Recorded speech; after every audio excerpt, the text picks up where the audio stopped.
What if I were to suggest that you play a key role in the awakening world? And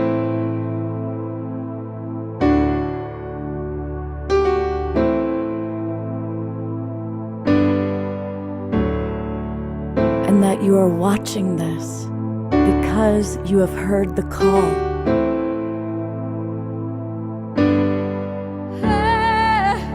We can start right now by opening our hearts and minds.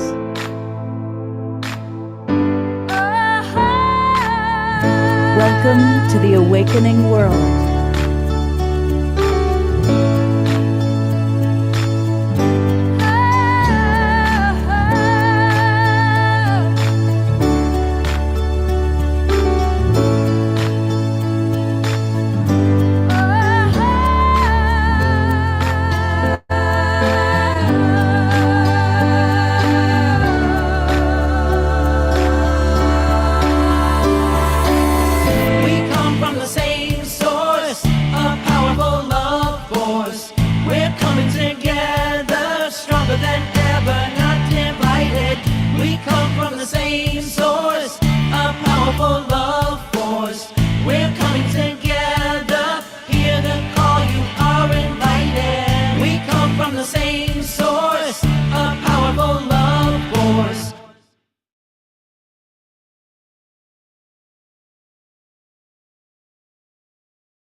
Good morning, everybody, and a very happy Sacred Sunday to each and every one of you. A question: are you an earth angel?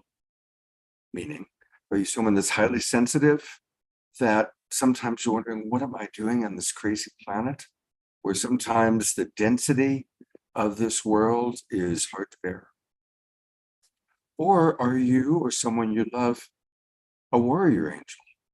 That at some time in your life you wanted to protect your country or protect your family and went to war, either actual real war or maybe war with a government agency or war with a neighbor in your desire to protect.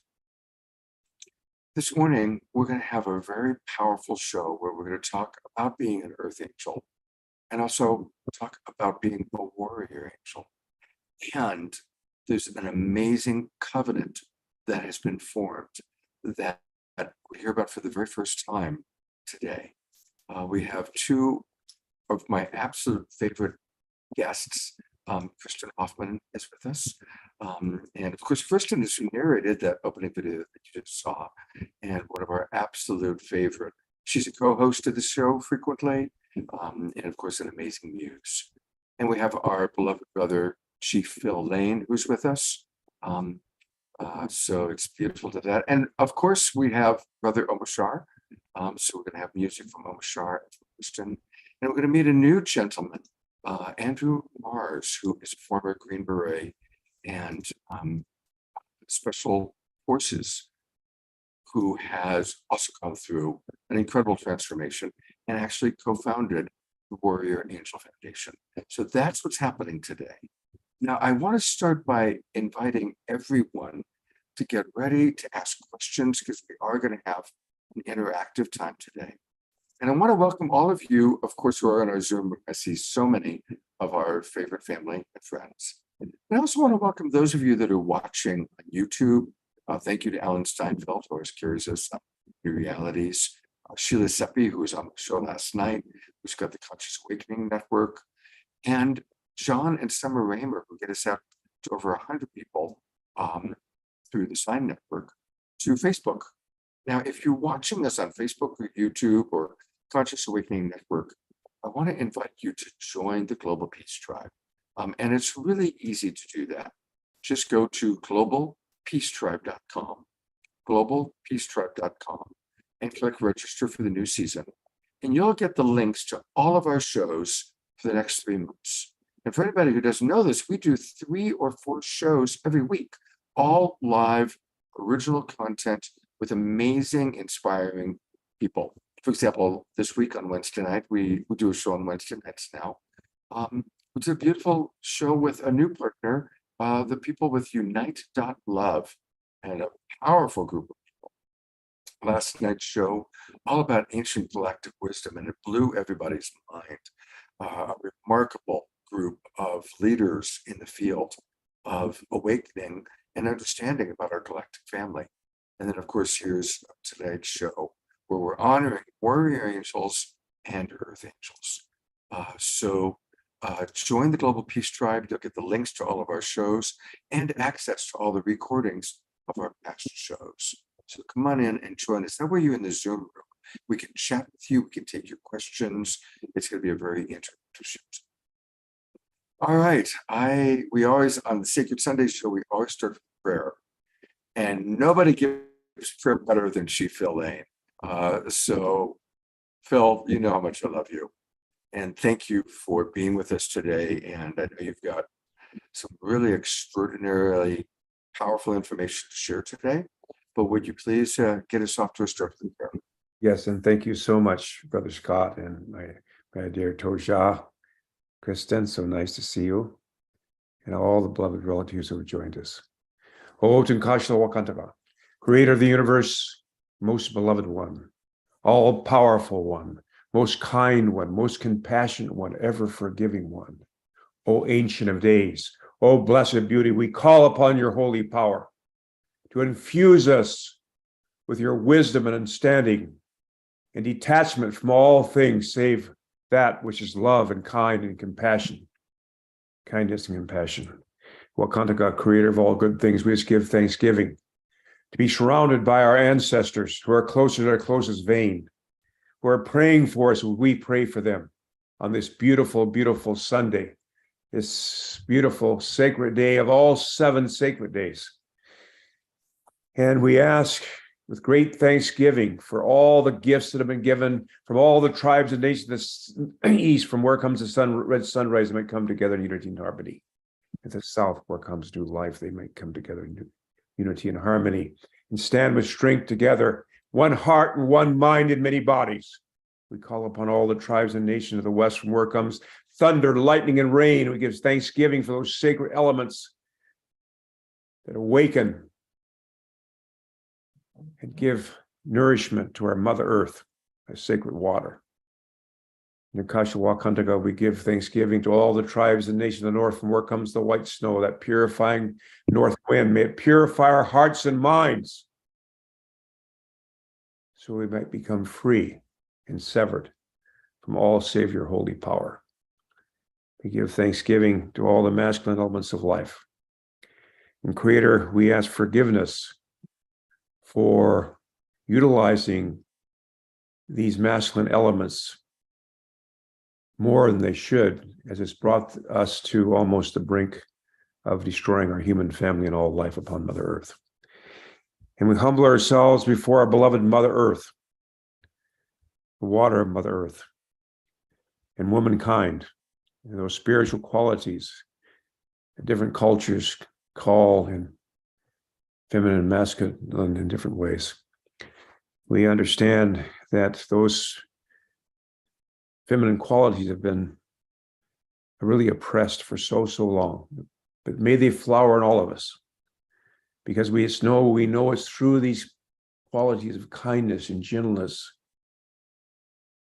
and the capacity to regenerate, to recreate life itself, that through these sacred powers we will come together and have peace on earth by 2030. And Creator of all good things, especially we ask this day to please remember all the children who have no food and water today. And as we sit here every second, 40 human beings are starving and dying from hunger, starvation. So we pray for those without water, without food, those in our penitentiaries. We sit there in the penitentiary this day, in orphanages, children who are being enslaved, women who are being enslaved and traded like commodities. We pray for those animal relatives who are in this factory farming, who are dying in horrendous ways, that we might live. But at the same time, we ask Creator that we find a way to respect and honor all living things as we did in the past, that we only take more than we need. we can come back to that place where we really truly understand without question the prior unity and oneness of human family. O my God, unite the hearts of thy servants and reveal unto them thy great purpose. May they follow in thy commandments and abide in thy law. Help them, O God, in their endeavor and grant them strength to serve thee. O God, leave them not of themselves. And guide their steps to the light of knowledge. Verily thou art their helper and their Lord. May thy kingdom come on earth as it is in heaven. May peace prevail on earth. Halimi chante washtelo, shukmano hemeado chinupasapa hemeado halimi chante washte. My names are Shukmano and Shinupasapa, and I stand fully responsible before the Creator for my words and my actions. Halimi chante washte.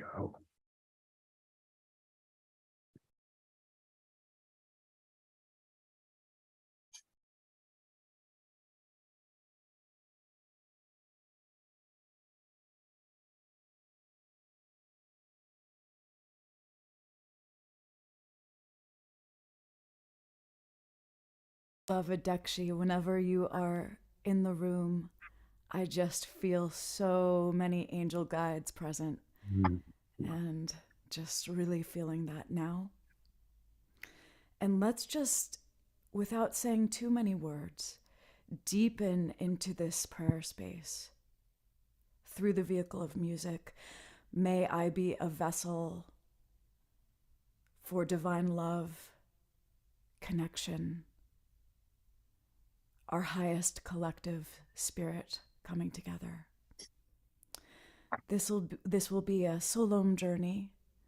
So this piece, I like to say, is being co-created by all of us here and all in the unseen realms.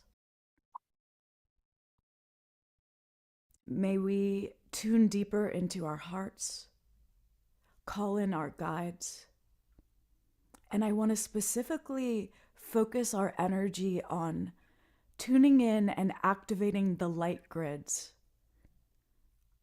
on this beloved mother planet Earth. So as I'm playing, just feel the connection of golden white light moving from heart to heart to heart, and then visualize the light grids of life force energy, highest love and protection, glowing and reconnecting on this planet. Okay, here we go.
reaching out to all the hearts on this sacred Mother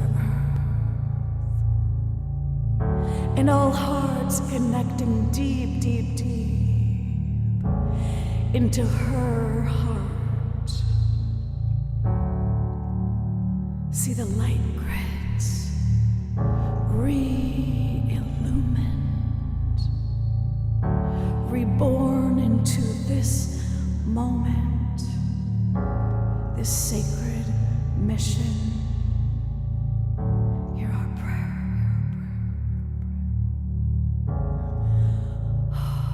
hear our prayer, hear our prayer, hear our prayer, hear our prayer.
Before we meet Andrew and hear Phil's story, I just want to ask you, because I know that most of the people that watch our shows, most of the people I have come to know through the Global Peace Tribe are Earth Angels.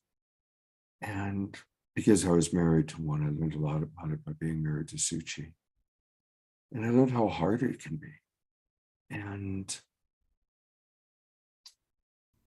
do you have any advice for how do you manage when the horrors of the world, when the density, when you're really feeling it? How do you manage that? How do you manage to stay connected to source and to stay in a state of love when circumstances are so difficult, Kristen? Well, I think that for me, balance is always a key word, and establishing a really deep inner dialogue. And also just letting ourselves be with the world in whatever, allowance, balance, and deep inner dialogue. Because sometimes things are so overwhelming, and we do go on that wave, and suddenly we realize, oh wow, I'm such a sensitive being, and I do need to also mind this body, this spirit, and what I'm here to do. And so I think it is important, yes, to tune in to the world and take the pulse of the world, and then be in that deep inner dialogue with yourself, with your heart, with your mission. And call yourself back. Take breaks from, zooming in and out is very good. Sometimes it is important to tune into the macro field and really observe the macro. And sometimes we really need to zoom back in to the micro of our own experience so that we can give our gifts and make a difference. And I truly feel that we can't ever solve everything. And that, I don't think, is our mission. What we can do is do our best to stay in balance with ourselves so that we can offer in our own way, with our own unique gifts, our our tune, our melody to this planet. And as we interweave with others doing the same, I think we call in a higher vibration, a higher healing on this planet. It is not, I'm very clear, it's not my job to solve it all. And I have to really be in a space of compassion with myself when my heart wants to just figure it all out, or when I'm just taking it all in and it's so painful. Sometimes, actually, in the last couple of weeks, I had to check myself because I realized, oh, my body is not holding all of this, all of my sorrows around the world in a good way. And not that we have to hold it in a good way, but I realized, oh, my body's not feeling balanced. I was starting to get sick more than usual, and I really had to have a check-in with myself. What does it take now in this moment to come back to myself and ground myself with this planet? Nature, I think, is so important for Earth Angels. So whether you live in a city or whether you live in the woods like I do, going outside, finding a park, going for a walk in nature, to me, that is the best and quickest way to rebalance. Going out into nature, being quiet, and just tuning into the inner prayer and knowing that that is rippling out, and that we are doing our parts the best we can at any given time. So that's kind of my answer in a nutshell. But there's, it's always changing. It's a difficult dialogue. And sometimes we do get overwhelmed. Thank you for that beautiful, honest, how you deal with it. And I want to read a couple of the comments, and then we'll bring on Phil. Eleanor Joy writes, "Oh, Kristen, exquisite and angelic. Now the tears are flowing with the beauty of you and your music." Wanda writes, "New mantra for me, I let go and expect the best." Reverend Jeffrey is recommending the arccrystal.com, which is beautiful. Ayada writes, "Kristen, my eyes are brimming with tears. The power coming through your voice pierced my heart open even further. And I truly felt those celestial forces surrounding us, lifting us, holding us. We are so blessed to be together here today and every time on the Global Peace Tribe, sending love and gratitude to everyone here today." Reverend Jeffrey writes, "Kristen takes me like no other to heaven." Eleanor Joy, "As we get clear and honest with ourselves, then that vibrates out to others sooner or later." Yes, Kristen, brilliant response and sharing. Orgine points out that she had to give up television 25 years ago and rarely ever watches the news in any way. "I still find out what's going on by hearing others, but I meditate daily and also live in a rural area. Deep breathing a lot and knowing I'm making a difference just by being myself." Final comment I'll read, and then we're going to go to Phil. "Kristen, the prayer, hear our prayer, has come through my lips countless times over 7.5 decades.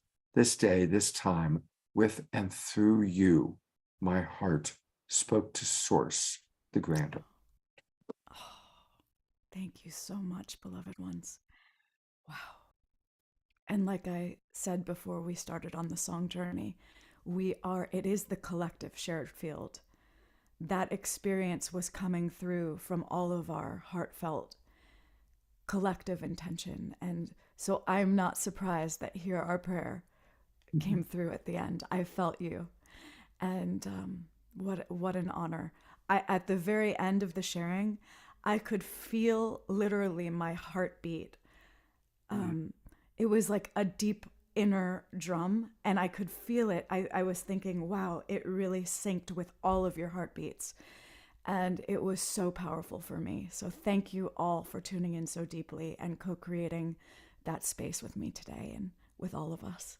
I'm putting the camera on Eleanor Joy for a moment, just because your tears, Eleanor Joy, reflect, I think, I'm holding my tears back because I have to talk, but thank you for that. Represents, I think, how a lot of people feel. And I'm bringing Brother Phil back on because, Phil, you're an interesting dichotomy. because you are clearly an earth angel, but Mm. you also have been a warrior angel. You know both of those worlds. And honestly, most of the people I think in our show are more on the earth angel side. Not that many have gone to war, but you're in both worlds. You've got that understanding.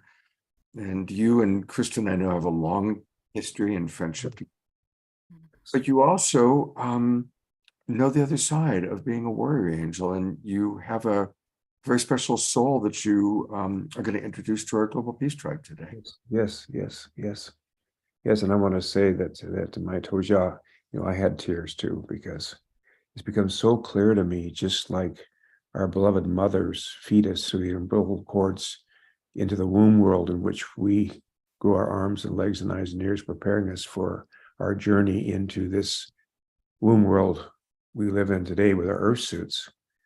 It's so beautiful when we understand that the literal umbilical cord from the spiritual worlds beyond the world of time and space come through the arts and come through pure souls like yourself and whoever has purified their heart and mind.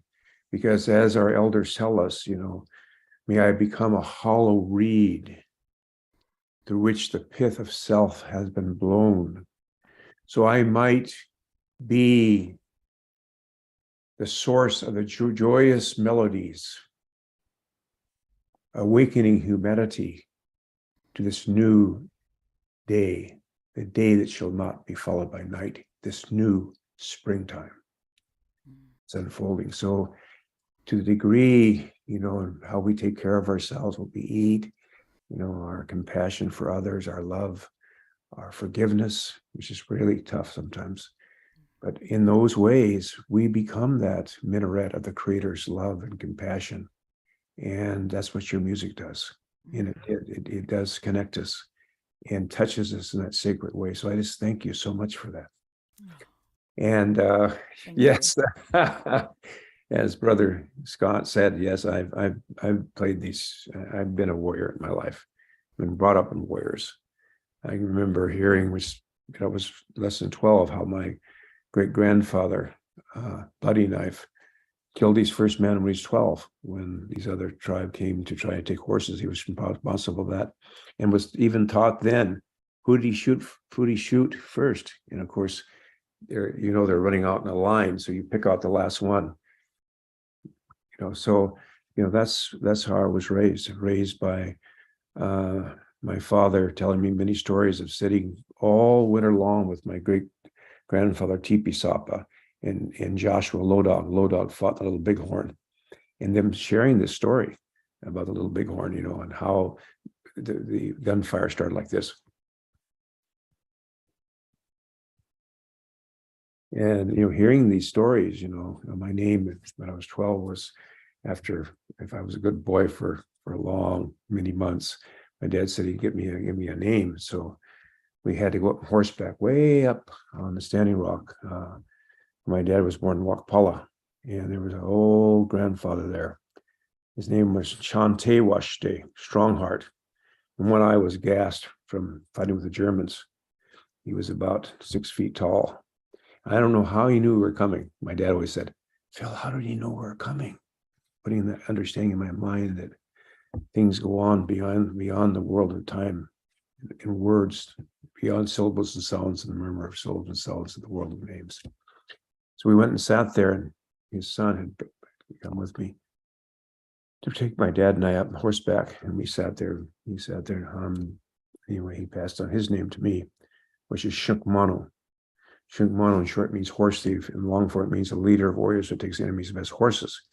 And so how I look, of course, when I hitchhiked to New York and when I was 18, I traveled around for a year.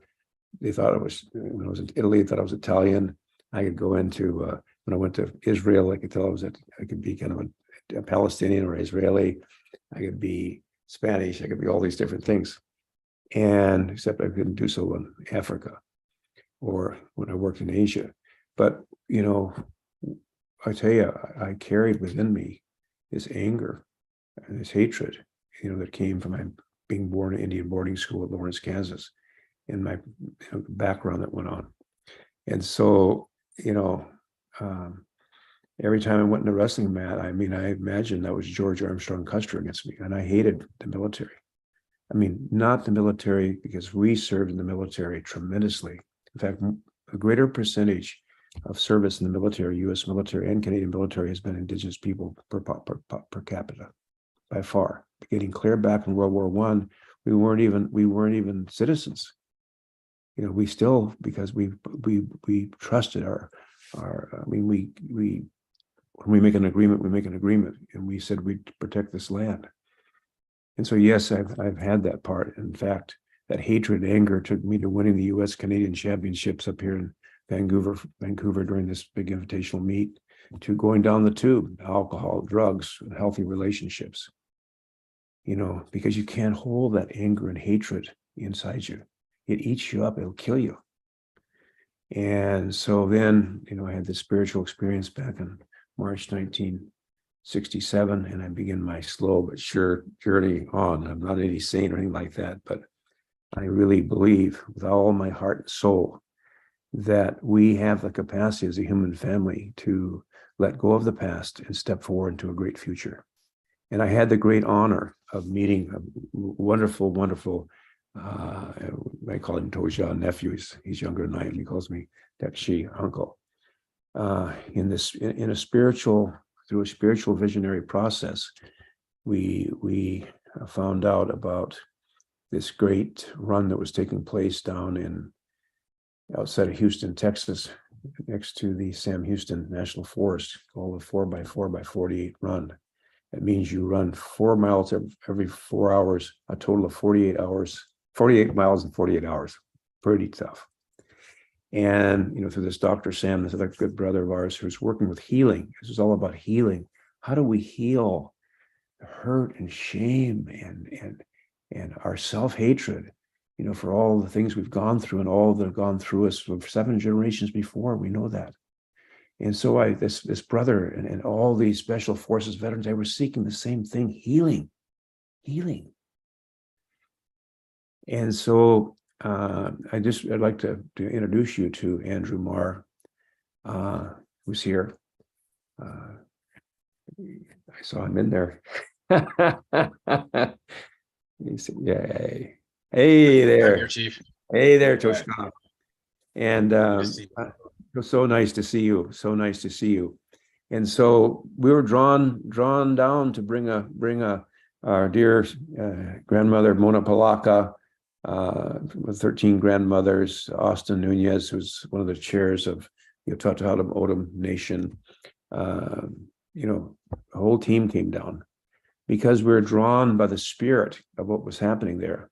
And also we knew that there had to be a time of coming together, that only through peace and only through truly recognizing the prior unity and oneness for human family, we're going to fulfill the sacred prophecies. And so this is Brother Andrew. For some, we call him brother, I call him Toshka. You know, Toshka would be really helpful, you know, to take us back so we can understand, you know, you have served the United States and others, but with others that were there at the run. And you are the most highly trained people for war in the world.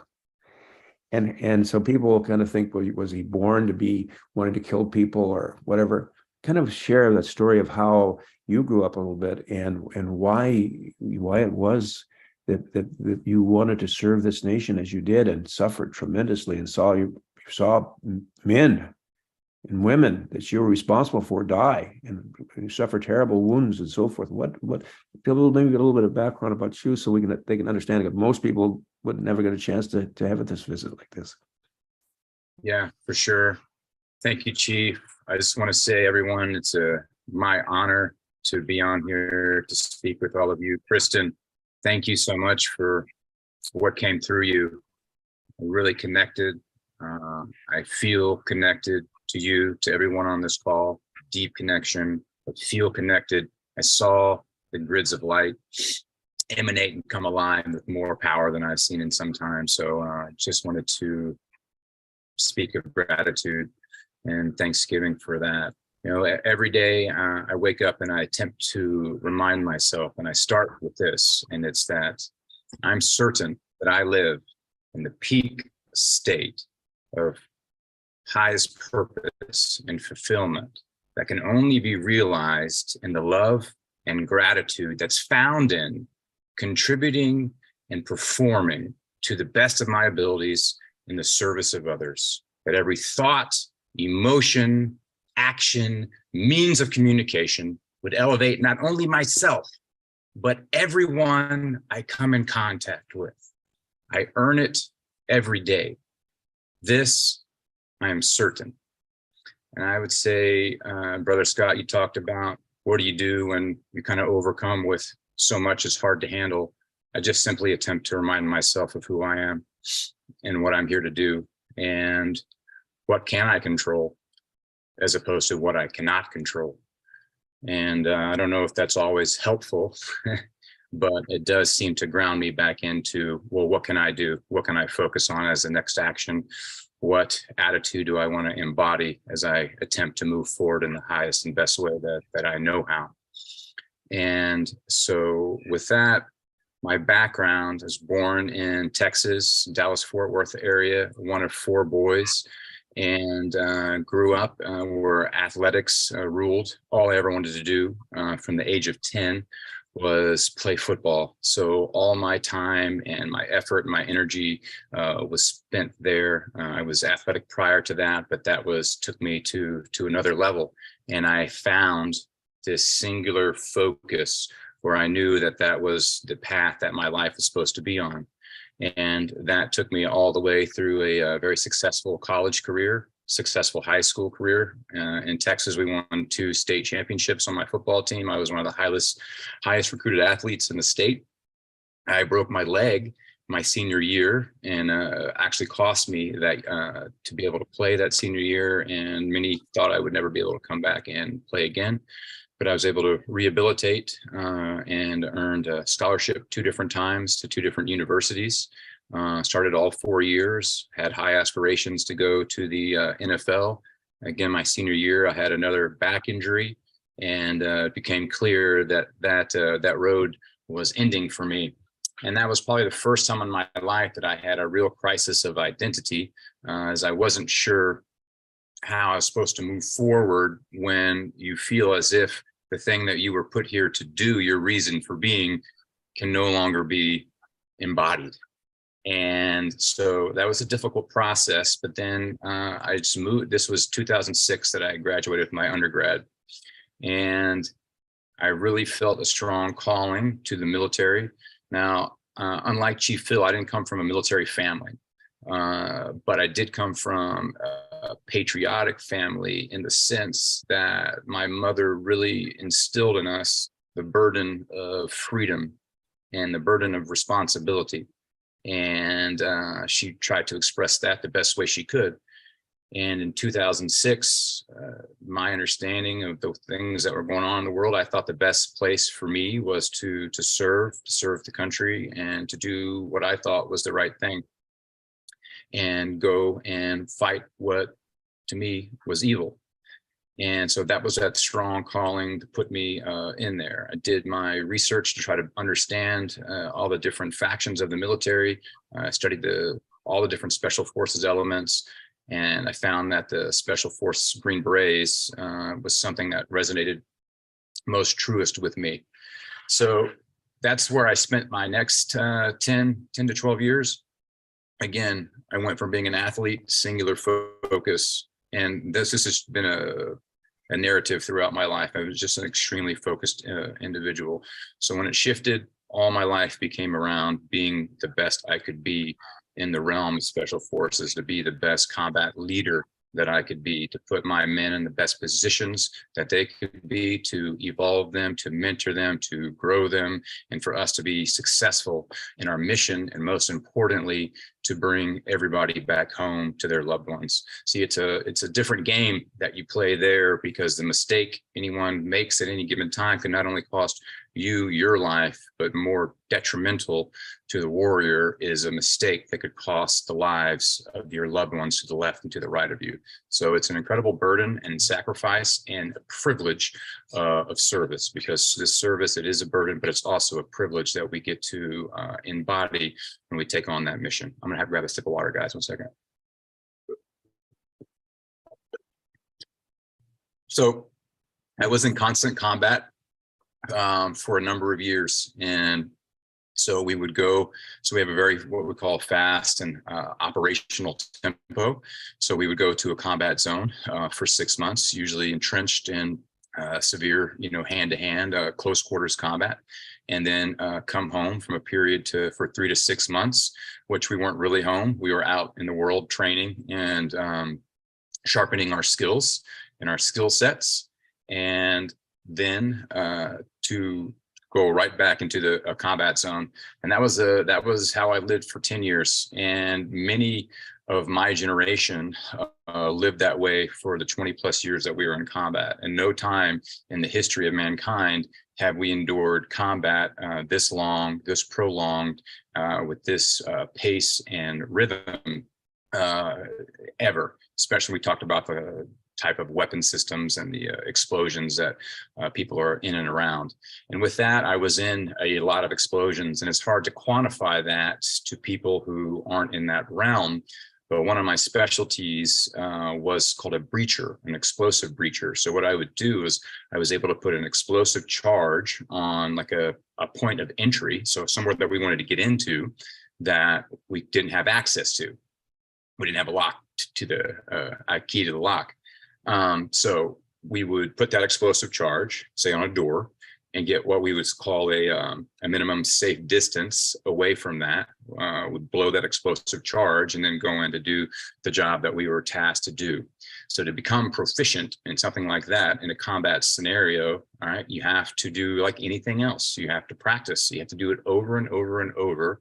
Comes from thinking into being, into doing. So it doesn't come to have to think about it anymore. It becomes second nature. So you need to do that at night. You need to do that in rain. You need to do that in snow. You need to do that in every type of condition to be truly proficient and show and exert a level of mastery over that skill set. So to do that, we were in and around explosions all the time.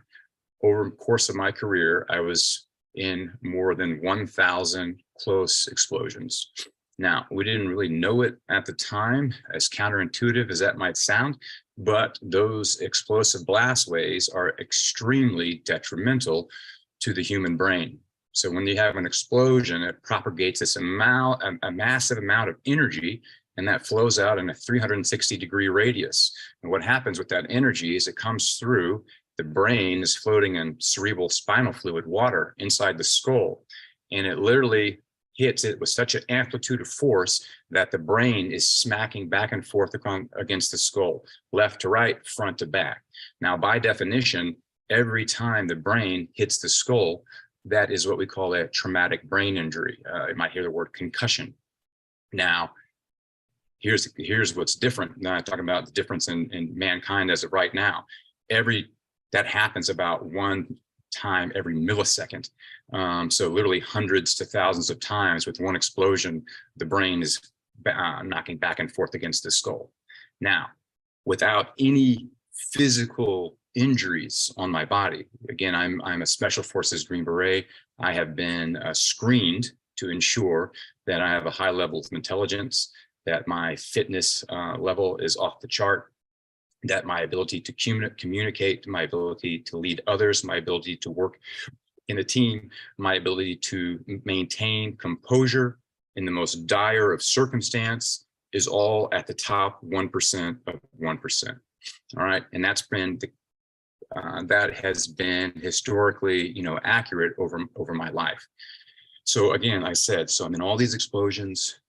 There's no, I'm not missing an eye. I'm not missing a limb. I don't have a gunshot wound. And yet I come back from my last deployment in 2013 and my life slowly starts to fall apart and then slowly went to expeditiously. And what happened there was a result of all the physical injuries to my brain which we thought was purely just manifesting as a psychological or emotional wounds, and that has its part for sure.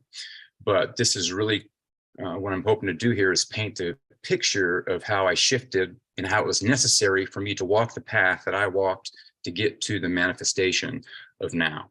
And so I started to endure the most difficult experience of my life, and that was me losing essentially myself. So in a short amount of time, I started to have all of these cognitive issues. All right, so I started to be able to I started to lose my short-term memory, started to lose my ability to communicate and speak common language, or I would go and say a word and something completely different would fill in the blank, and I would say, "Hey, pass me the cup," and it would be like, "Hey, pass me those potato skins." It doesn't make any sense in the context that I was talking.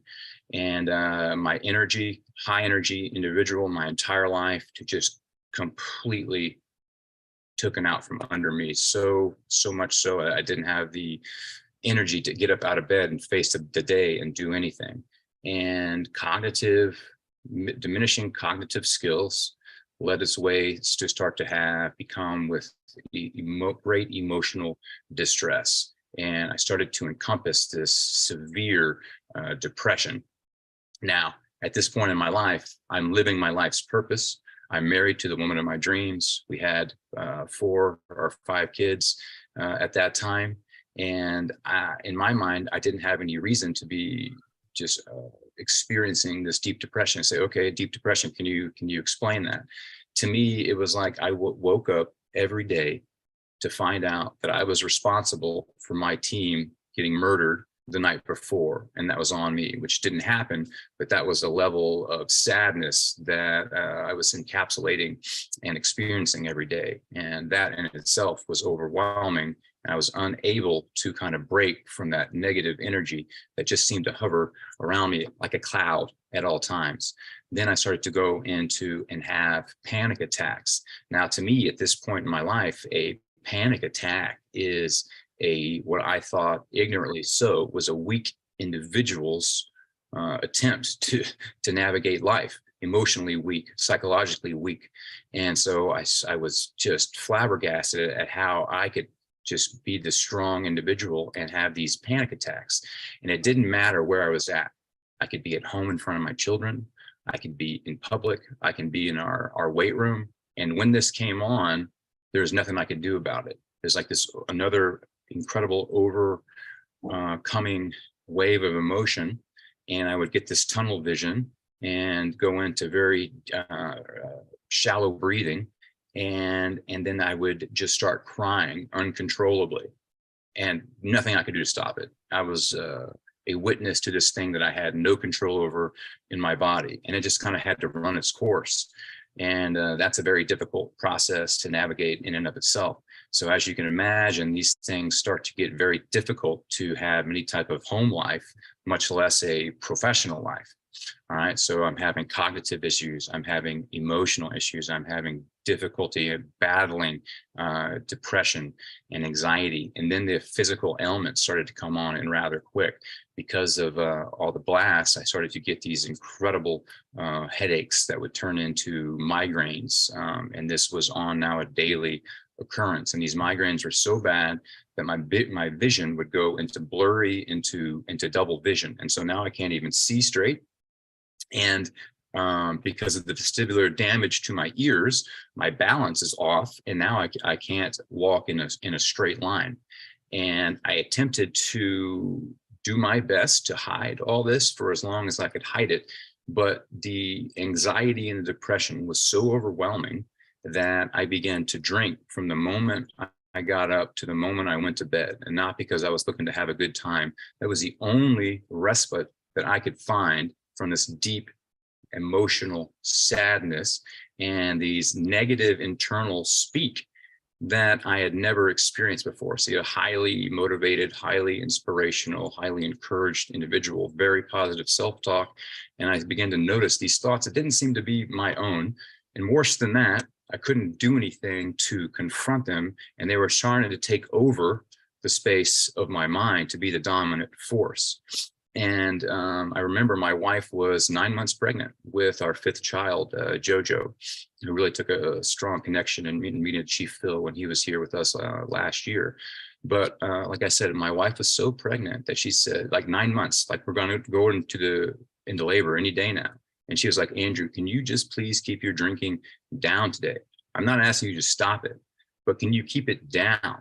Because I'm afraid I'm going to go into labor and there's not going to be anyone available to drive me to the hospital. And that wasn't a moment that like turned it all around for me. Matter of fact, that didn't go well for her. But we were able to get her to the hospital.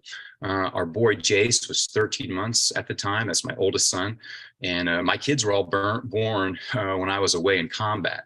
And so I didn't understand later the significant toll that had taken on, you know, not only myself, but my family, and the rippling effects that has on that, to have a father absent, not only absent because he's doing his work, but absent because he's doing the work that is very difficult for the family to accept, especially when they didn't volunteer for it, as children don't. But so Jace was 13 months old, and he had what it calls a lymphatic malformation. So he had this kind of genetic issue with his neck, and he had gotten sick a few weeks prior. And this lymphatic malformation swelled to about the size of a softball. And it became extremely life-threatening for him. We were in and out of the hospital. We had about 6 or 7 different surgeries. Finally, we had got him up to Seattle Children's Hospital. They were able to remove this massive growth that was there on his neck, literally the size of a softball, collapsed one of his lungs. And I'm dealing with all the things I'm dealing with, but I could tell you nothing is worse than watching your child suffer and the child not know why that they're suffering. So we had to take him into the emergency room, so it got so bad. Meanwhile, my leg at this point, I'm having this tremendous pain in my calf, and I can't really locate that. I'm not sure what's going on there, but I can push through pain, not a big deal. So let's get my boy to the hospital, because we're worried that he's not going to be able to breathe through the night. So we go in there. Becky's with me, my wife. She's 9 months pregnant. Well, Becky goes into labor. Jace has to be rushed to the 7th floor of the hospital there to go into emergency surgery. And so I'm kind of going back and forth while Becky's giving birth on the 2nd floor. Jace is having surgery on the 7th floor. And the meanwhile, my leg stops working. So I'm literally have to drag my leg with me to get up and down the elevator and the flights of stairs. Now I'm drinking alcohol in these airplane bottles of whiskey, because that's the only way that I can keep it together. And we're able to get Jace through his surgery. He's on the other side of it. Becky gives birth to our boy Jojo at that time, which I don't have really any recollection of this time period. And then they were able to, after that, because I wouldn't accept any care, they rushed me to get imaging on my leg. And what they found was that I had this massive blood clot in my leg that had broken off and had traveled to both lungs. So now I had what's called a bilateral pulmonary embolism, and they were like, "You have minutes to live." And at this moment, I'm laughing, because I've looked at death so many times; it's a familiar state for me. And I said, "Hey guys, if you think that this thing is going to be the one to take me out, you're going to have to get in line, because it's not happening." But all 2 of my boys and myself were all there in the hospital in different scenarios, to include Becky, at the exact same time. So we were under a real physical and spiritual warfare there on our front. I was in the hospital fighting for my life for the next 2 to 3 weeks, thanks to the modern advancements in medicine. You know, I'm alive and well and kicking today. But that was when I started to realize, like, man, the way that my life is going, I'm taking full responsibility for. And I sat around and I talked about how I couldn't believe what had happened to me, how I had lost who I was supposed to be. It was taken from me. Just talking about and living in this victim mode, which is never a mode that I encapsulated prior to this point. But sometimes life throws its curveballs, and it brings us to our knees, or we think it brings us to our knees or to our lowest point. But there's usually and always more, both up and down. And our son Jace continued to have problems. We had to take him to Seattle Children's to again finally take this thing out of it. But it was at Jace's bedside when he is in the ICU at Seattle's Children after he just was recovering from this surgery. And I remember looking down at my son, and I had this epiphany that my life was at this crossroads. And I realized if I was going to continue on that same path, that for sure it was going to end up in a premature death. Not a big deal. But what really mattered to me about that was having my son, Jace, who I was there at his bedside, born. And I remember the day because I was in such severe combat. And I remember just praying to the Creator. I was like, if I could just meet my son, I would just be so grateful, because on that day, I wasn't sure that we were going to make it out of the situation that we were at. And to realize that I had gotten to where I was at, and that my son could lose me because not of a combat scenario, but simply my life falling apart. It didn't sit well with me. And so, like I said, worse than that, it was going to ruin or play a significant part of damaging my children's life, my family's life. That was no longer an option for me. So right there at my bedside, I made a promise to my son and to myself, and it was a 3-part promise. Number 1 was that I would return to the man of my pre-injury status. Number 2 was I would find a way to come off all the medication they had put me on, which made me massively worse than when I started on this path. And when I started, I was a wreck. And in my mind, those 2 things had become non-negotiable. I didn't care what mountain I had to climb, what door I had to knock in, what wall we had to go over, how much money it cost, where we had to go, what anybody had to say about it, because it was a done deal. My mind was made up.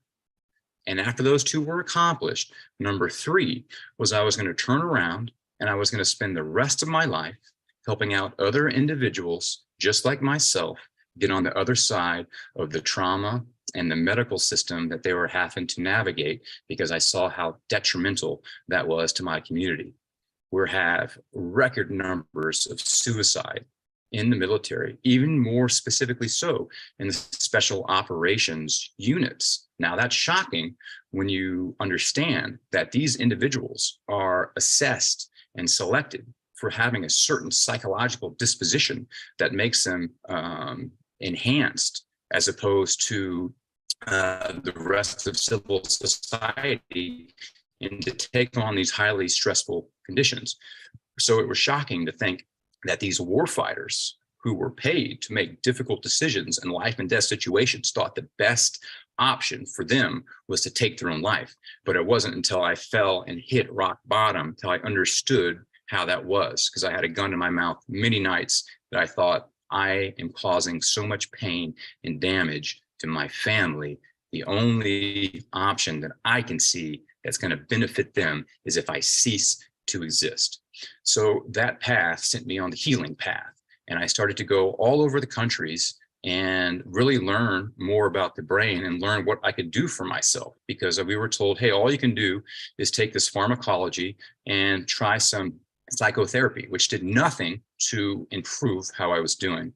So because of that pathway, I was able to find one of the premier neuroendocrinologists out in Los Angeles.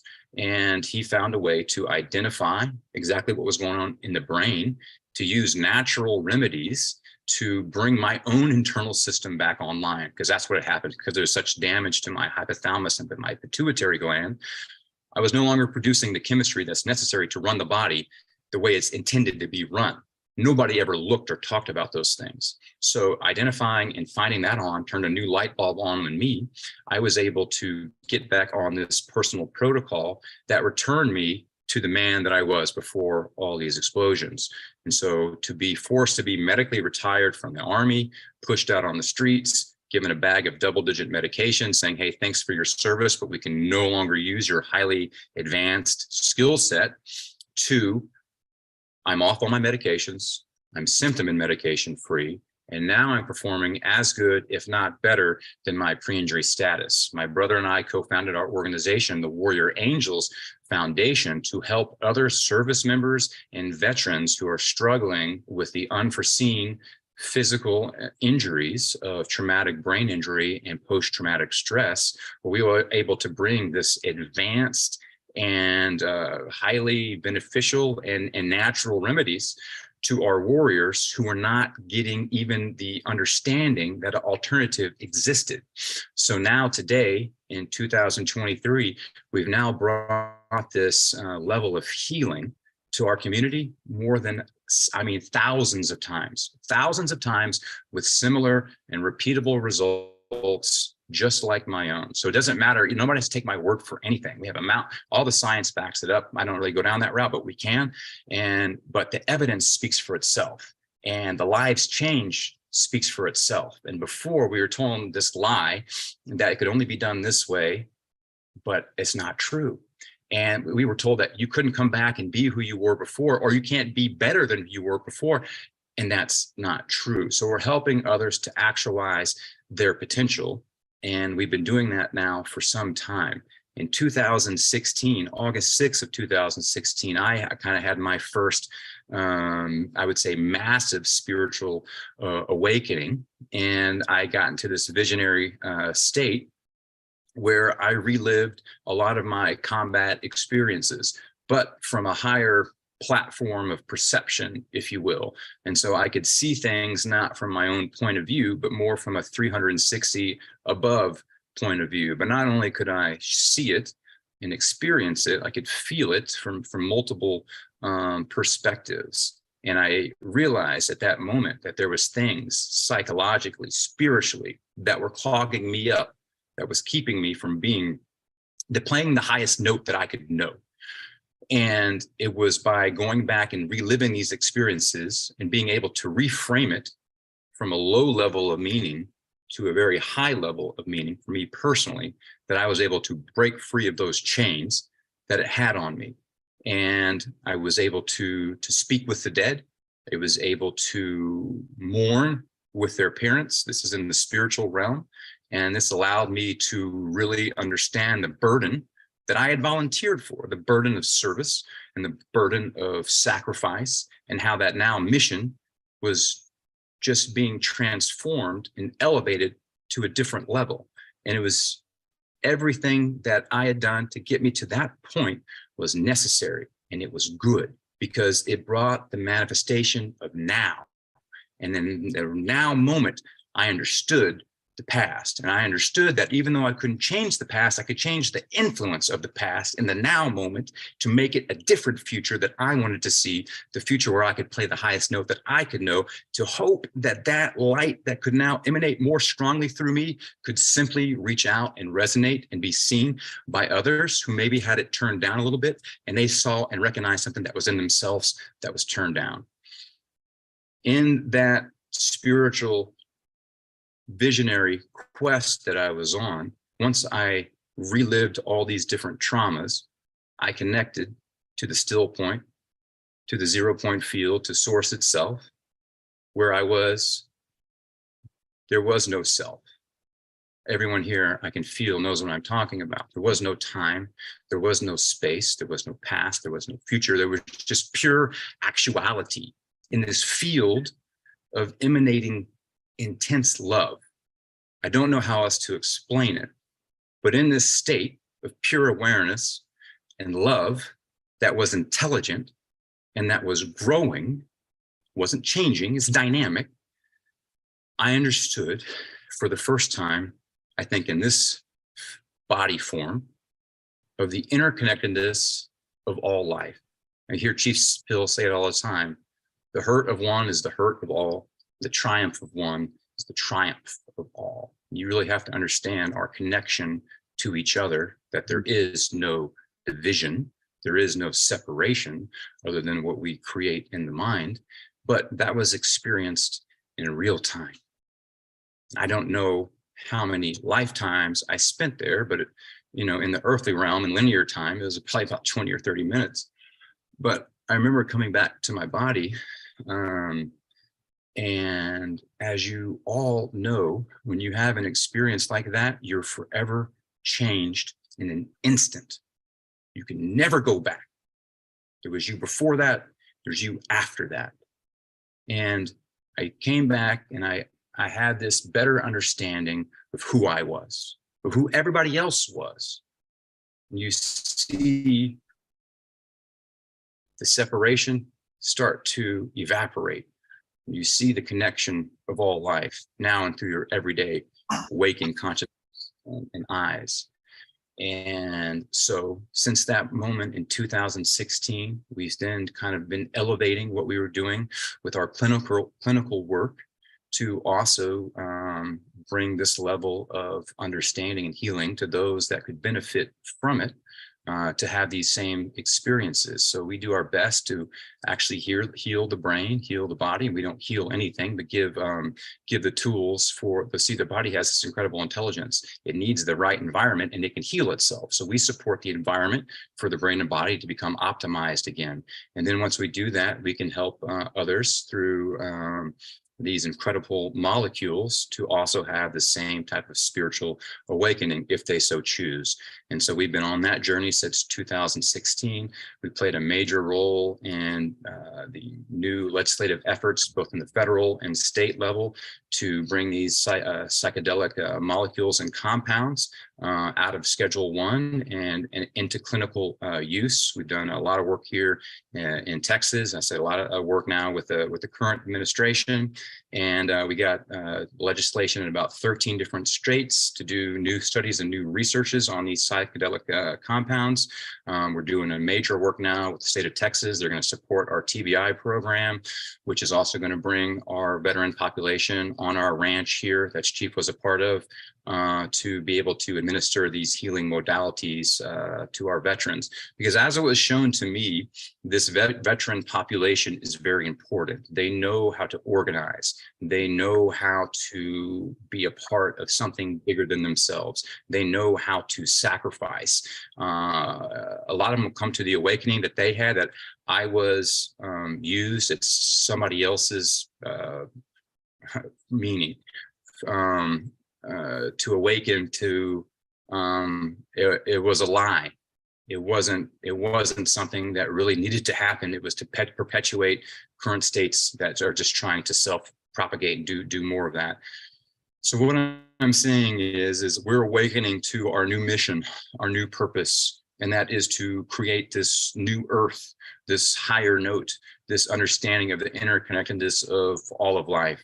And that brought us back to our event that we had last year, which was called the 4x4x48.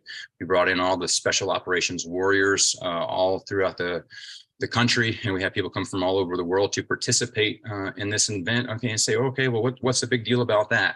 So you want to run or walk 4 miles every 4 hours for 48 hours. Okay, it was much greater than that. It was to bring in all of the warriors, all of the leaders from my community, from the Special Forces community, for us to share sacrifice together, to remember the ones that we were with that never made it home, to celebrate those who came back and reintegrated into life and were doing good, and to recommit ourselves to the people that have came back but have yet to return home.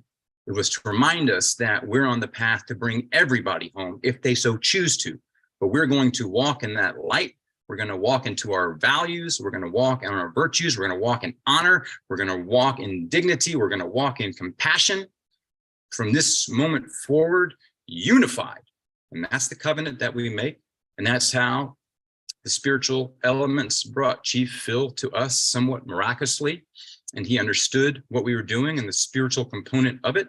And Chief Phil brought from his community everybody that would listen to him to our property to pray for the warriors, so we could take part in community and ceremony together. At the culminating event, we had a staking ceremony, which every warrior then made a covenant between the Creator and themselves that we were unified, that where the indigenous and the military were at war with each other before, that was gone. The division was gone. The inaccurate narrative was gone, and that we were unified as one people. And the goal is simple: to do our best with every moment that we can. And that when we get knocked down, we're going to get back up. And not only we're going to get up, we're going to put a hand out to our left and hand out to our right, and to bring our brothers and sisters up with us and move forward in love and unity, simply because that's what we want to see.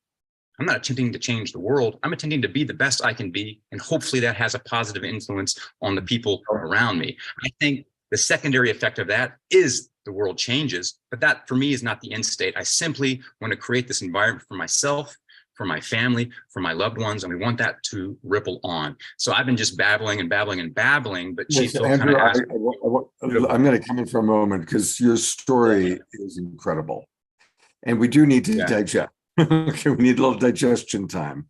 I want to read a couple of comments that have come in because this is part of what we do on Global Peace Tribe. We like to include our audience, and then we're going to actually go to Omashar, because when we have somebody as incredible as you are sharing as much as you have, it's a lot to digest, and we digest through music, right? So I want to read a comment. Then we're going to go to Brother Omashar for some music, and then we're going to come back and learn a little bit more about this sacred covenant that you and Phil are doing. And we're going to do a second follow-up show on February 4th. We'll talk about that. But here are a couple of comments from Karen Eisenberg. Andrew, your heart life calling is supporting so many and bringing our lights all together to heal all in our new world. I hold so much admiration for all that you are doing. Bonnie wrote through her husband, Andrew, thank you. You have helped me more than I can express. You've helped me understand my disabled brother, who is a Purple Heart Vietnam vet who experienced forehead injury that almost took his life. He has no short-term memory after the loss of his frontal lobe, but the trauma went so much further than I ever knew until I heard you speak just now. Dia writes, Great Spirit has heard my prayer, Andrew, and has spoken through your presentation. I'm at the pinnacle of head pain schizophrenia that I'm fertile ground to go after the help you are presenting. I've been on this journey for many years. Namaste. Jennifer writes, you fought hard to bring this important message to us today. Thank you, Andrew. Morgine writes, thank you for helping those people who so need help. I am beyond words of gratitude. Krista writes, he's amazing. Yes, he is. And so there's more, but just I have put into the chat box, but for all of you watching on Facebook, there is a beautiful and important film. Now what I'm on is the foundation that Andrew has helped to create, and it's called the Warrior Angels Foundation. So for those of you watching on Facebook, just go to warriorangelsfoundation.org, warriorangelsfoundation.org, and there's this incredible film called Quiet Explosions, Healing the Brain. And you can actually watch the film by going to that website. And we're going to come back to Andrew and Phil and a few more comments. Going to hear from Krista and a few of our Earth Angels. To digest all of this, I'm going to go to beautiful Brother Omashar. Thank you.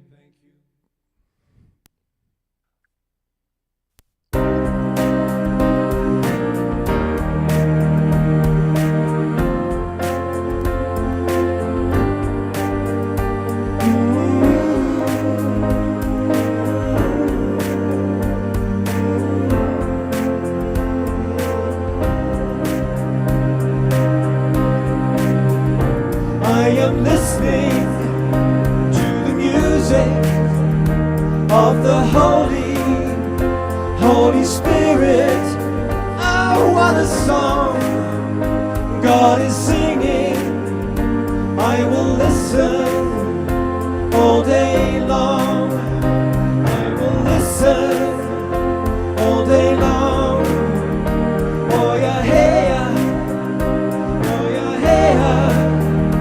Oh yeah, hey, hallelujah. Oh yeah, hey, oh yeah, hey, oh yeah, hey, hallelujah. I am lifted in the love of the Holy Spirit.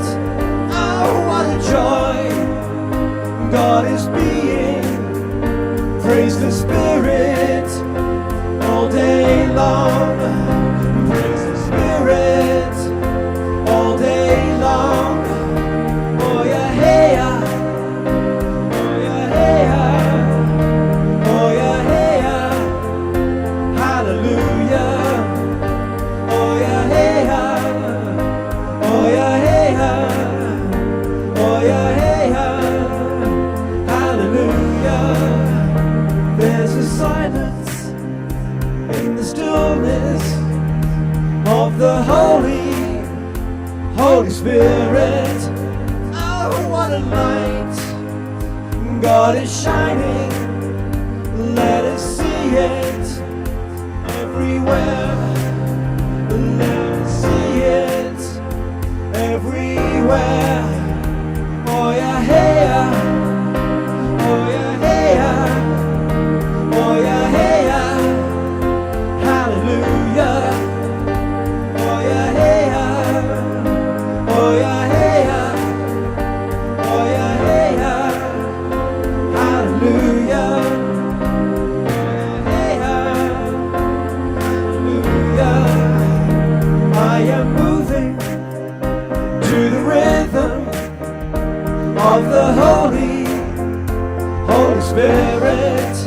This dance of life God inspires, keeps me dancing. My faith is strong, keeps me dancing. My faith is strong. Oh yeah, hey ha. Oh yeah, hey ha. Oh yeah, hey ha. Hallelujah. Oh yeah, hey ha. Oh yeah, hey ha. Oh yeah, hey ha. Hallelujah. Oh yeah, hey ha. Hallelujah.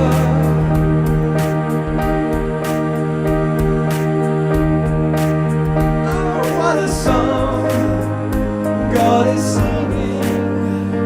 I will listen all day long. You keep me dancing. My faith is strong.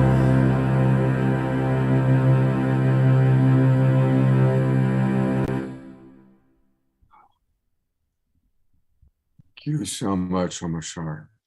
Thank you. A perfect song for what Andrew Thank you, Andrew. I feel so much power, and I love and respect your spirit so much, and I just called for that. Thank you.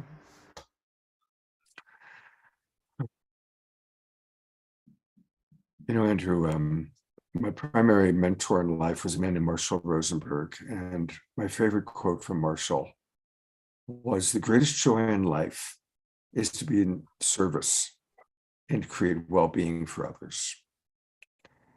And I really want to acknowledge your commitment to that and the different places it's taken you.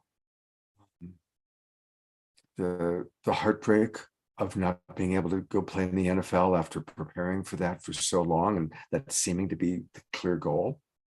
And then going and serving a patriotic duty under such extraordinarily impossible for any of us to imagine circumstances. And then to come out of it, and here you are, this brilliant top 1% of 1% mind in a beautiful, healthy body. And for that to be so damaged, and for you not to, and for you to pull out of victim thinking, which would be, I'm sure, went on, to pull out of that and again find your commitment to being of service to others, to find that beautiful commitment. It's extremely inspirational to us. I'm going to read just two more comments, maybe three, and then bring on Phil for the two of you to share.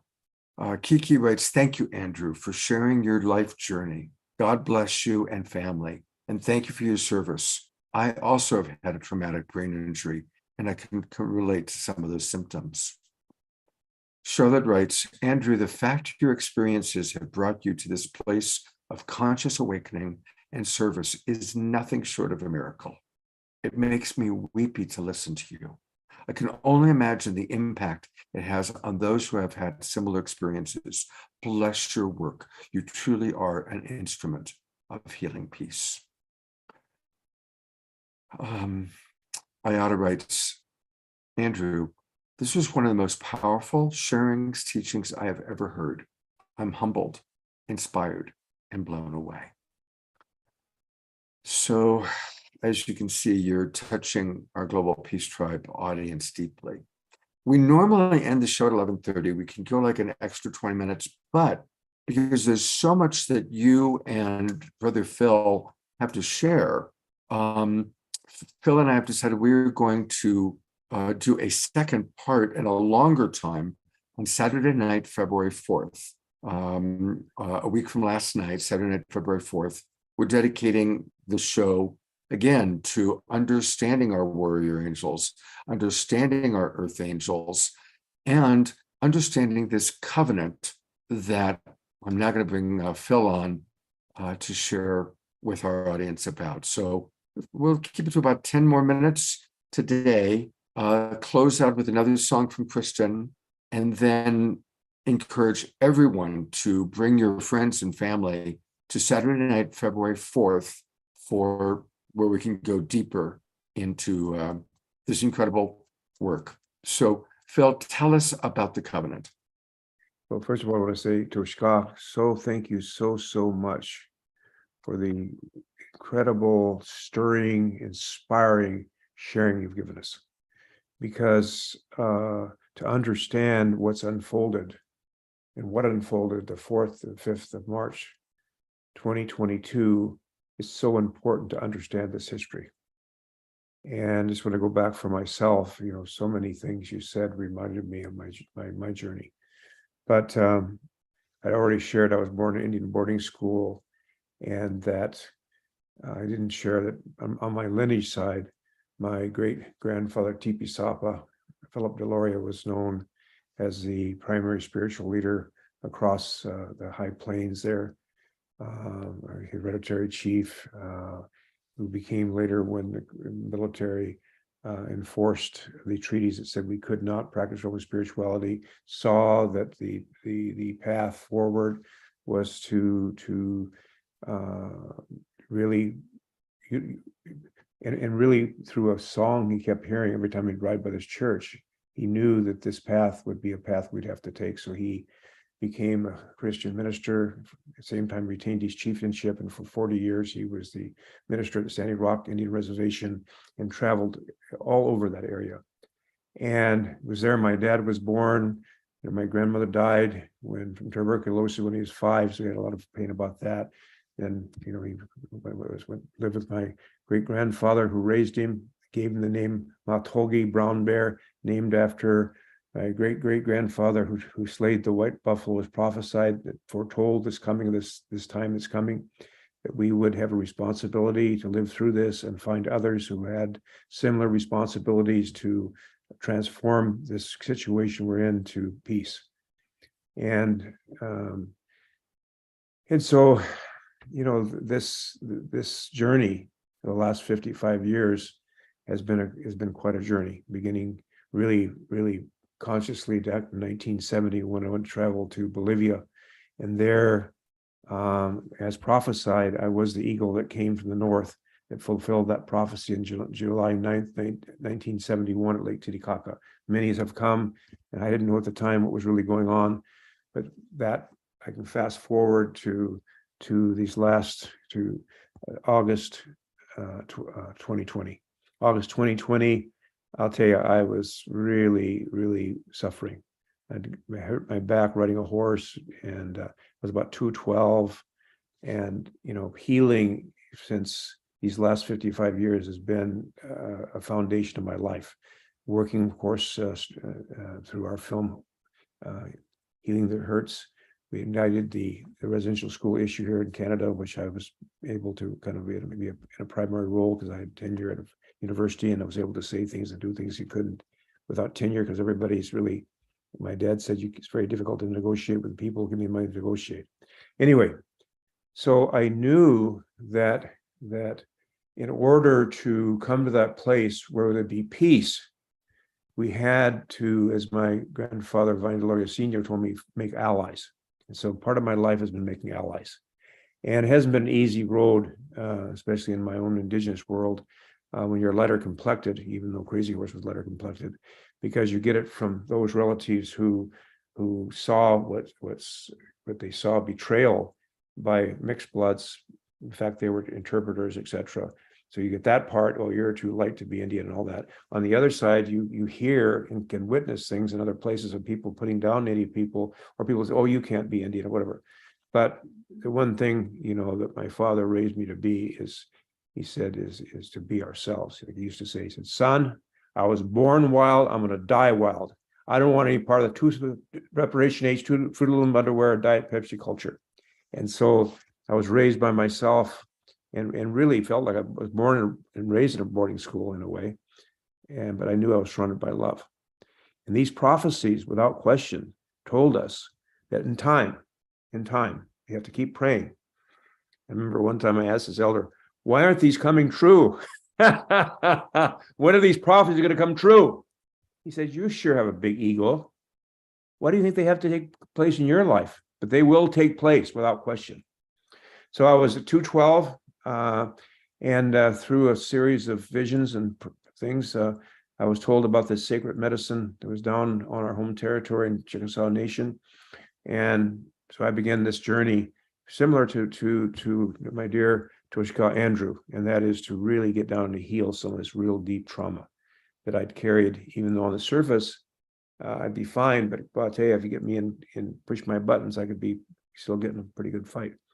And that we want as an elder to be wise and loving, that no matter what is said or done, you want to respond to love. So I began this journey using sacred medicines. And by December 2020, I'd gone from 212 to 157 pounds. And my life began to change, and is still changing. In that process, we met a very beloved brother, Dr. Samuel Lee, who is back right now in Thailand. And there was just, it's hard to explain this, and we'll talk about it more. But one of the things that came to me 41 years ago through a sacred process that happened with the loss of a life at Washington State Penitentiary of Leon Gaze, and keeping a soul for 1 year instructed by our White Buffalo cattleman, was the return of one of Crazy Horse's pipes that occurred on December 29th, 1980, 90-year anniversary of the Wounded Knee Massacre. We've kept this very quiet because it was actually through the Washington State Penitentiary and the brothers there and the prayers there that guided all these things to unfold, which we'll share at a future time. But that pipe was so important in keeping us going, because we knew Tashunkawi Ko, by the time he was 36, when he was assassinated at Fort Robinson, had delivered the U.S. military the greatest defeat ever before in history. With George Armstrong Custer, he also fought many times, was undefeated. And so that sacred pipe has been part of many prayers in many places, to slowly but surely bring this unity. And of course, even talking about it here, there'll be those relatives say, how in the world that the little short guy that looks like he's Jewish or Spanish could end up with that sacred pipe? Well, it happens to be something we've kept forward through these years. And so I knew in my prayers, I could see this vision of coming together and what that would mean. And so through this way things happen, the sacred process, I began to have these visits with Toshka, Andrew, and Adam, his beloved brother. And we began to share the foundation of a covenant, guiding principles of consultation, codes of ethics, a whole series, a whole foundation for rebuilding the unity of the condor, the quetzal, and the eagle, and rebuilding our relationships as human beings. And so, and just, I know we have just a short amount of time here, but I'll just put it now to Andrew. Andrew, how did this all come to you? Because I just knew that we needed to be there, and we made whatever arrangements we needed to be there, and we didn't ask for any resources. We took our resources as best we could, and we came. And what a time we had! What a time did we have when we came there? My gosh, I remember from beginning to end. Mona praying with that sacred pipe and so forth. So how was it for you? Here you are. Here's a bunch of a group of indigenous people coming. although you had your good friend Dene Navajo brother who'd been through the combat with you. I know he came, and we came to make this covenant. You went through, and we discussed all those things. We didn't get into the articles on the 16 on the international treaty, but the preface we were fine. What was your thoughts? I mean, Yeah. From your side, we discussed this before. Yeah, for sure. I'm going to be brief and respectful of everybody's time. And I hope that Chief Phil and I will fully be able to engage on this next Saturday. I'll just say this. It's one of those things, you put something into motion and it starts to become more and greater than anything that you could ever hope for or imagine. And multiply that by a million or infinity. And that's what it was for me. From the very first opening ceremony, I spoke, Chief Phil spoke. And mind you, this is the warrior class has come here on this ranch in the Sam Houston National Forest to sacrifice. But we didn't, I mean, we shared, Chief Phil was coming. We didn't really share the spiritual component. And we gave everybody the choice to opt in to, the ceremonial processes that we were doing, or they could opt out, no pressure there. But from inception, the first word, see, the indigenous have the way of just grabbing and speaking to the warrior culture, and they were locked in immediately. And there was no questioning. There was no, what are we doing here? What are they doing here? They immediately got it. It was unspoken, but it was known. That amplified, that magnified, that expanded, evolved from that moment forward. And there was momentum growing, connection building, re-strengthening lost ties, re-strengthening lost bonds. And as we continue to go into the days and nights without sleep, continue to put our bodies to the test, our spiritual warriors were there singing, praying at all times for us. Everybody began to understand the significance of this event, and that it was the unification, these two warring sanctions that were no longer at war and chose to be in unity. And that rippled across just the physical ties right there into the spiritual world, into produce outcomes and effects that I can't quantify or completely understand. But it was as if these higher frequencies came in and they needed these people at a specific place and time to be able to hold those, to bring them and put them in the earth, to re-clarify and reunify on this vision of the future. I didn't know any of the prophecies. I'm still not clear on all that. I just know what I'm supposed to do and the roles that we're supposed to play and what came from it. So in brief, Chief, that's what it meant for me. Positive change and the actualization of what's supposed to be. Great. And I think Toshka, thank you so much for all that you shared, and Brother Scott, and Toja, Christine, and Omashar. Beautiful music, just hit the spot 1,000,000%. And so happy that you're kind of visionary, Scott. And that kind of, but you see things, and you saw that we needed to continue this, because this is very, very important what's happened here.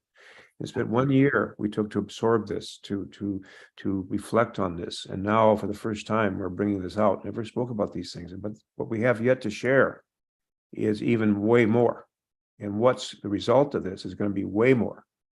So I just want to put it that much. And I don't know if it's possible. I know you're going to say it in a little bit late, but I would just love to take us out in one more song, Toja. Just lift my soul completely out of my body, and let's meet over in some warm spot in Hawaii. That sounds good to I me. love you, Doug-G. We are going to have one. We are going to close with a Christian song. I do do two quick announcements first. First of all, this beautiful grandmother is going to be joining us on February 4th. So again, we're going to continue this conversation with Andrew and Chief Phil. And Phil has invited Grandmother Mona Palaka. Yes. And that is Tashuka Wiko's pipe right there. She's praying. She's been praying with it for 40 years. Wow. And so we're going to, hear more about that, see this video. And this will all be taking place again on Saturday night, February the 4th Kristen will not be able to be with us live on the 4th, but she's going to provide us. We've got some beautiful videos. And of course, Amushar will be with us.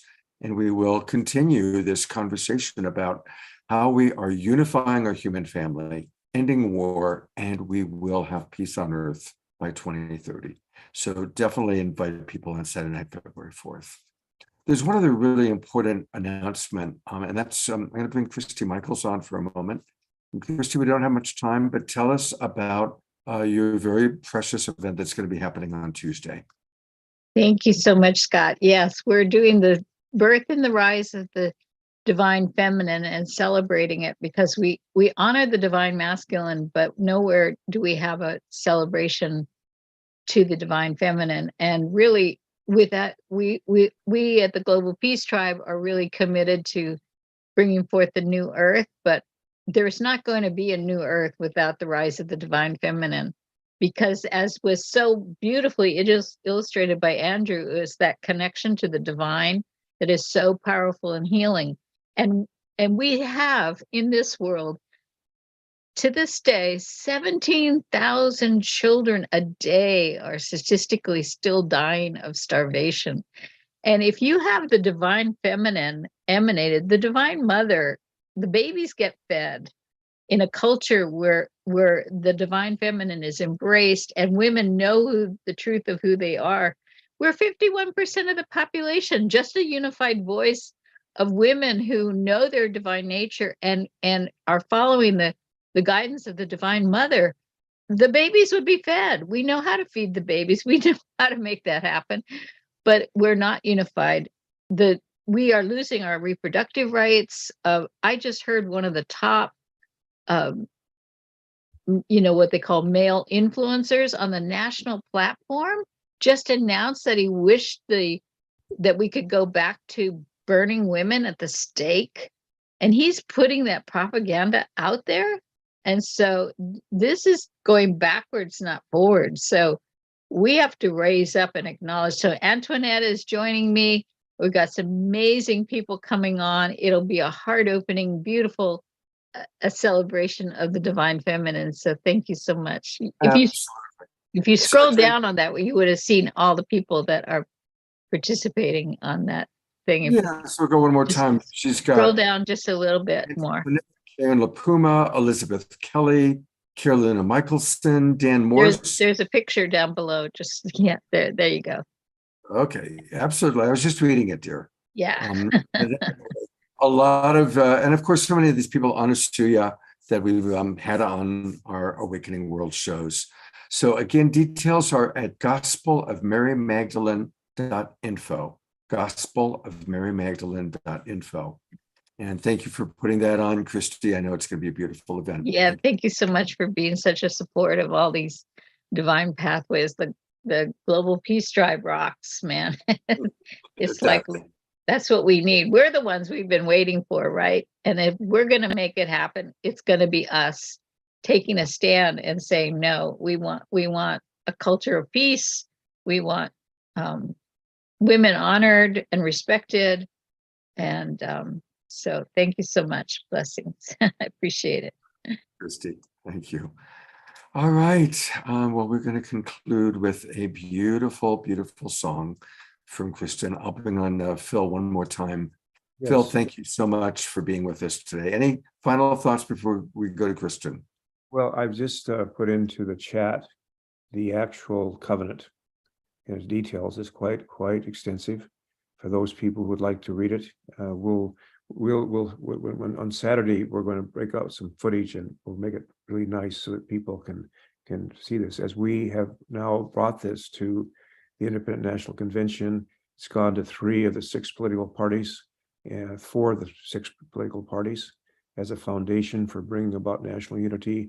We have not yet got it to the Republican Democrat Party, which of course are united. But what I'm saying is what we're really looking for is we believe that adversarial partisan politics are destroying us and taking us down the tube.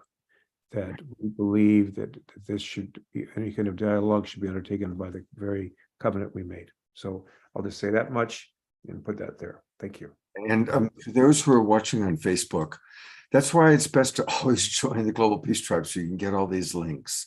So this is the covenant.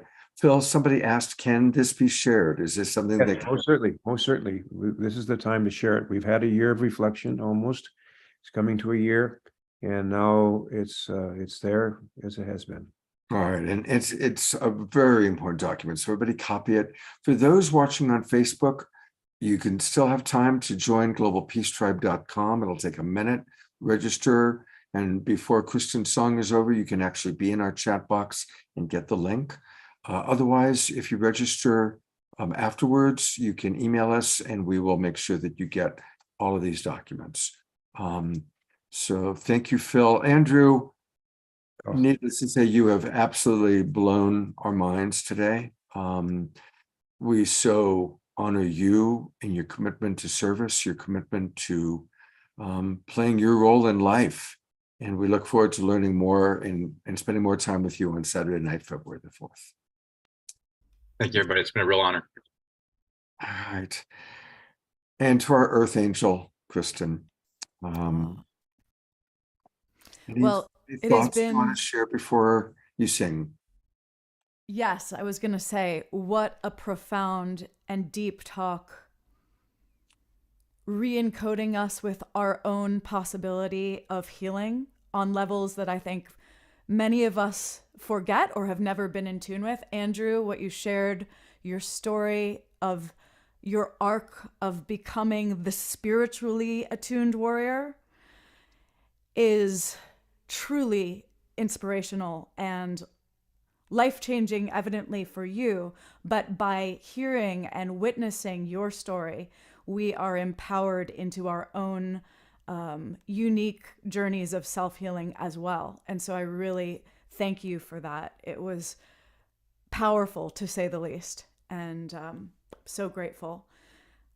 Thank you, brother. And Chief Phil, it is always such an honor to be with you. And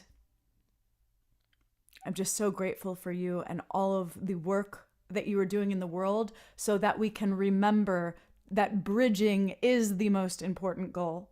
It's not about these polarities and the divisions. The more we can bridge, the more we can truly embody peace.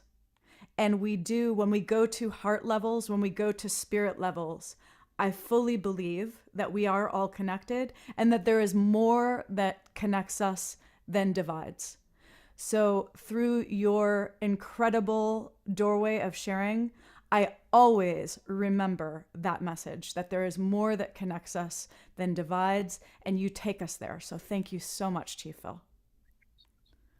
Thank you. And I thought, what is the song to close with today? And I actually feel that this piece, which I wrote for David Gershon's Peace on Earth by 2030 game, would be a perfect theme song for today's conversation. It's called Welcome to the Golden Age. Okay, so as we're tuning in, just feel gratitude for everything that's been shared today. Acknowledge the growth within your own system, and let's just open our hearts to further possibility, further potential for connection and healing in our own lives and on a planetary scale. Infinite love, infinite gratitude.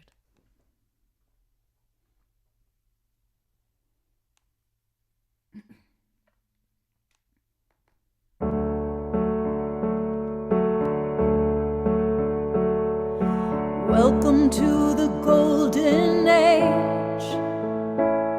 High frequency, our DNA, anchored in our will to shine, with peace on earth, our guiding light. Our initiation has begun, so close your eyes, heartbeat as one. We are one. Transformation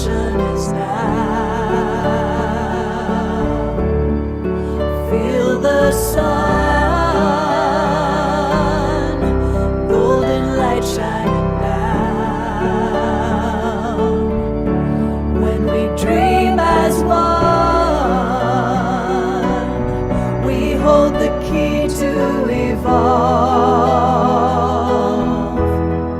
See as one, unconditional love.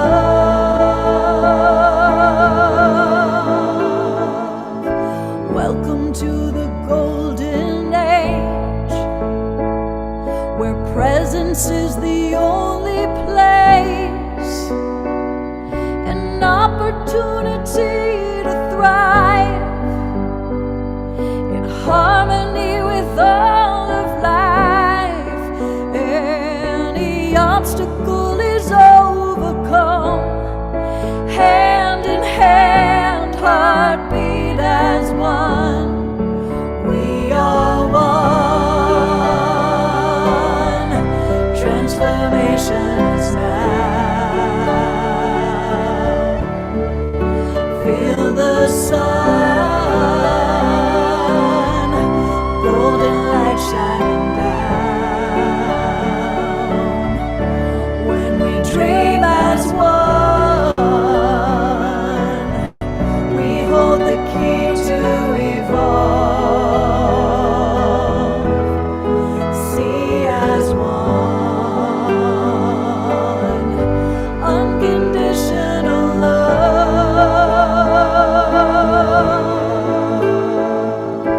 Faith and oneness, unity, abundance, love. Oh, love.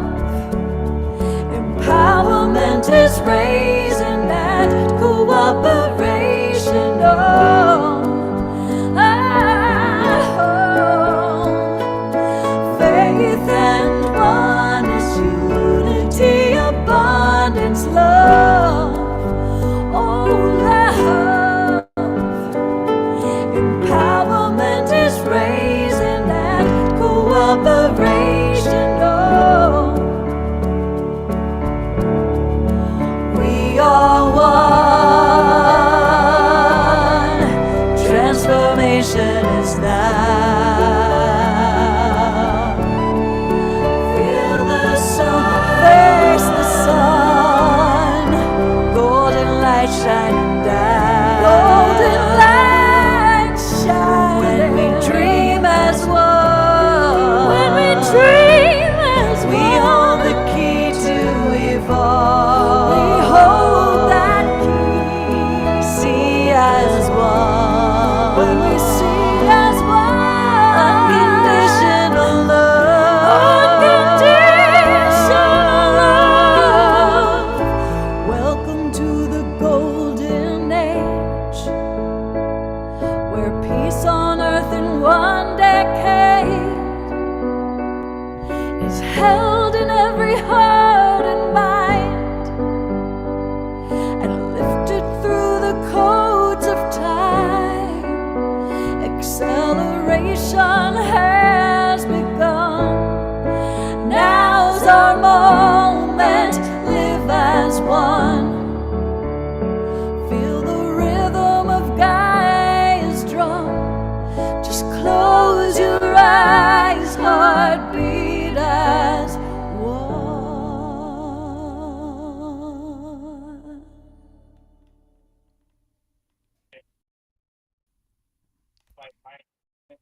Love, love, love. Thank you. Thank you. Ah. Thank you, Kirsten. I love you so much. I love you, Scott. It's always such a pleasure to weave with you. You're such a dear soul, and you talk about opening up and being a vehicle of peace and love for so many, and awareness. I love that it's not just peace and love in this kind of floaty sense. You call in authentic levels of honest peace and love that has kind of a full spectrum experience and expression of the human story, of the human journey. So thank you for having the courage to do that. Thank you, my beloved Earth Angel. And big love to all the Earth Angels and all the warrior angels out there. May we all come into greater compassionate understanding of each other through these programs, through hearing stories from Phil and Andrew and all of you. Beautiful comments today. Of course, I look forward to seeing all of you next week. We've got wonderful shows. And of course, on Saturday night, February 4th, part 2 of what we started today. Have a beautiful week, everybody. And remember, you can make any moment sacred by choosing to see the divinity. You got to go to gallery view, and we can all say and wave goodbye. Take care, everybody. Love you, family.